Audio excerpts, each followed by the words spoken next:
बात पुरानी कैसे बने शीश के दानी मांगा तक सुने क्यों ये शीशदार क्यों कहलाए अमर वरदानी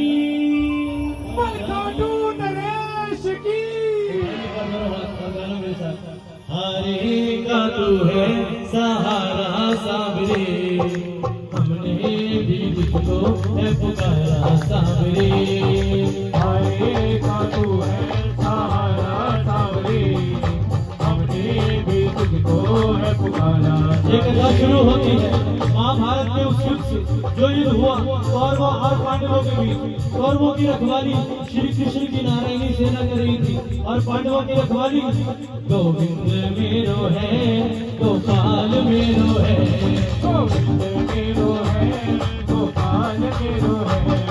पांडवों में हुए भीम के पुत्र हुए घटोत्कच और घटोत्कच के पुत्र हुए महाबली बलबली। बोलिए महाबली बलबली की। जन्म लेते ही 14 वर्ष की आयु ग्रहण की। बाल बकर शेर की तरह घुंघराले थे इसलिए नाम पड़ा बलबली। माता मोरबी के लाल है। बोलिए मोरबी के लाल की। अरे मोरबी के लाल की जय हो जय हो जय हो जी। मोरबी के लाल की जय हो जय हो जय हो जी। मोरबी के लाल की जय हो जय हो जय हो जी। मोरबी के लाल की जय हो जय हो। उस प्रकार डॉक्टर का बेटा डॉक्टर बनता है, इंजीनियर का इंजीनियर बनता है। वैसे मेरे बाबा क्षत्रिय परिवार से थे। माँ से बोले कि माँ मैं भी ये कुछ शिक्षा प्राप्त करना चाहता हूँ। माँ ने दुर्गा माता की पूजा करने के लिए कहा, लेकिन जिस प्रकार शिव बिना शक्ति अधूरी, शक्ति के बिना शिव अधूरे। निकल पड़े मेरे बाबा बलबली भोले को मनाने। उठा लो दोनों हाथ बिल्कुल सीधे और गाना भोले ओ भोले भोले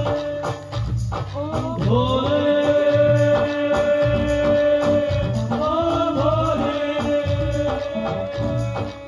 ओ तू मेरा मैं तेरा तू मेरा मैं तेरा।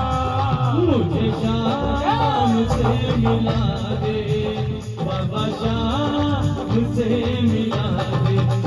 मुझे शाम से मिला दे बाबा शाम से मिला और दे।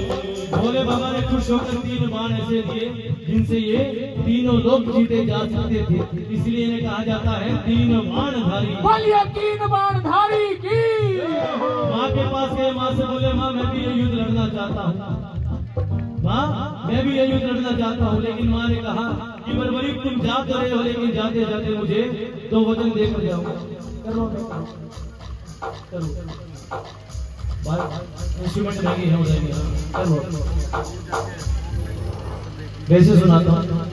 माँ ने कहा तुम जा तो रहे, लेकिन जाते जाते मुझे 2 वचन देकर जाओ। सबसे पहला कि तुम हारे का सहारा बनोगे, कि जो पक्ष हार रहा होगा तुम उसकी ओर से लड़ोगे। और दूसरा कि रास्ते में तुमसे कोई कुछ भी मांग ले तो तुम देने से इनकार नहीं करोगे।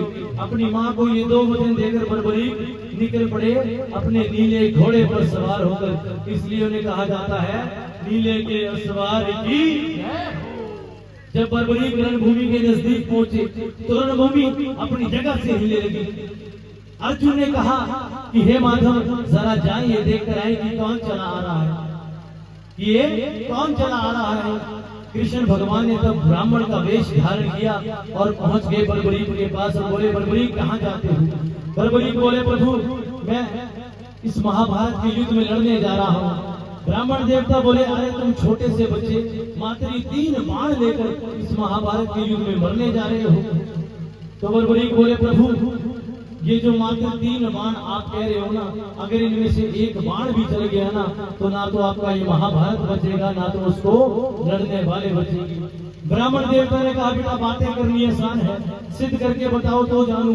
सामने ही एक पीपल का वृक्ष था, बर्बरीक ने चढ़ाया पतंगा में बाण, और एक ही बाण से उस पीपल के वृक्ष के लाखों पत्तों में एक ही बाण से छेद कर दिया, और अंत में वो बाण श्री कृष्ण के पांव के ऊपर घूमने लगा, क्योंकि उन्होंने चोरी से पत्ता अपने पैर के नीचे दबा लिया था, ये देखने के लिए कि क्या वो किसी पांडव को बचा सकते हैं या नहीं बचा सकते। लेकिन बर्बरीक बोले कि प्रभु अपना पैर हटाएं, एक पत्ता आपके पैर के नीचे है, और जब वो पत्ता निकाला गया तो वो पत्ता भी सीधा हुआ निकला।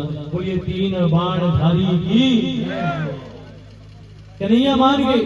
बोले बेटा ये बताओ किसकी आड़ से लड़ोगे? बोले मैं अपनी माँ को वचन देकर आया हूँ कि मैं हारे का सहारा बनूंगा, और जो पक्ष हार रहा होगा मैं उसकी ओर से लड़ूंगा। ये कृष्ण कन्हैया, ये बंसी बजैया जिसे हम प्यार से छलिया भी कहते हैं, फंसा लिया उस 14 साल के बच्चे को अपनी बातों में। बोले बर्बरीक ने कैसा वचन दिया है, इससे तो युद्ध कभी खत्म ही नहीं होगा। कौरव हारने लगे तो तुम कौरवों की तरफ, पांडव हारने लगे तो तुम पांडवों की तरफ, इससे तो पूरे युद्ध में तुम दल बदलते रह जाओगे, और ये युद्ध कभी खत्म ही नहीं होगा। बर्बरीक ने जोड़ दिए दोनों हाथ और बोले प्रभु मेरा मार्गदर्शन करें, मुझे बताएं कि मैं क्या करूं। तब ब्राह्मण देवता के मुख से आवाज आई कि हे बर्बरीक, इस कलयुग के कल्याण के लिए मुझे एक शीश के दान की जरूरत है।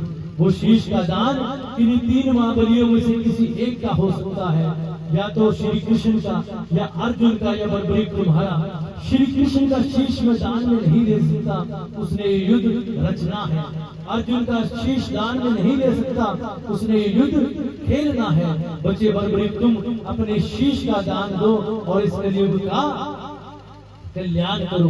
बर्बरीक समझ गए कि कोई ब्राह्मण शीश का दान नहीं मांग सकता, और बोले प्रभु मैं अपनी माँ को वचन देकर आया था कि रास्ते में कोई कुछ भी मांगने में देने से इनकार नहीं करूंगा, लेकिन जो शीश का दान मांग सकता है वो कोई साधारण ब्राह्मण नहीं हो सकता। मैं आपसे विनती करता हूँ कि आप अपने असली रूप में आए, और मैं वचन देता हूँ कि अपना ये शीश दान में दूंगा। तब पहली बार श्री कृष्ण भगवान ने अपना विराट रूप बर्बरीक को दिखाया, और झोली पसार कर खड़ा हो गया, और बर्बरीक ने देर न लगाते हुए अपनी तलवार निकाली और अपना शीश काटकर प्रभु के चरणों में अर्पण कर दिया। इसलिए इन्हें कहा जाता है शीश का दान। बोलिए शीश के दानी की। अरे जो एक मांगने से अपना शीश दान में दे दे, वो सोचो हमें क्या कुछ नहीं दे सकता।